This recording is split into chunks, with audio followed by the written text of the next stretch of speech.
नमस्कार, मी डॉक्टर स्नेहांजली। आजचा दिवस चौथा आणि आजचा रंग आहे पिवळा। तर बघूयात पिवळ्या अन्न पदार्थामध्ये आपल्याला काय काय मिळतं।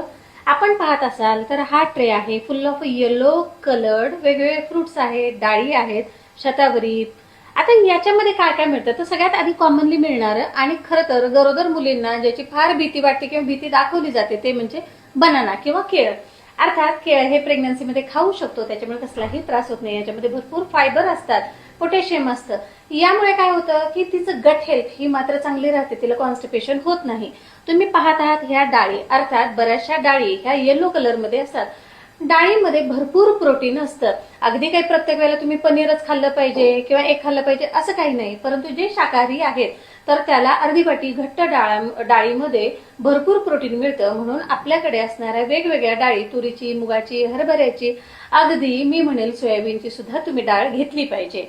हे आहे झुकिनी।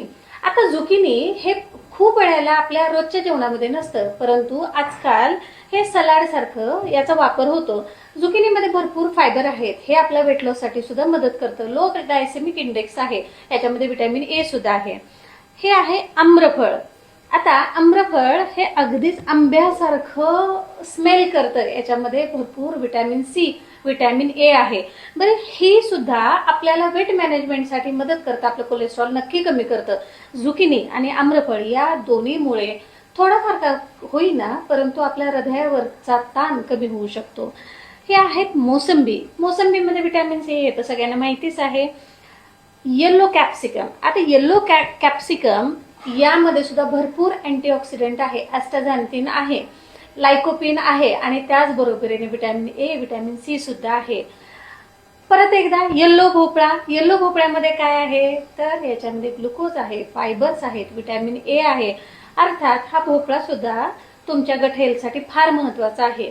शतावरी जनरली मी प्रेफर करते हे दूध वाढीसाठी। अर्थात याच्यामध्ये सुद्धा खूप कॉन्ट्रोवर्सी आहे, परंतु माझ्या दृष्टीनं गरोदर महिलेनं सेकंड ट्रायमिस्टर पासून शतावरी चालू करावी। हे बलवर्धक सुद्धा आहे आणि याने दूध सुद्धा वाढतं। अशा रीतीने आज आपण नवरात्रीचा दिवस चौथा साजरा करतोय। धन्यवाद।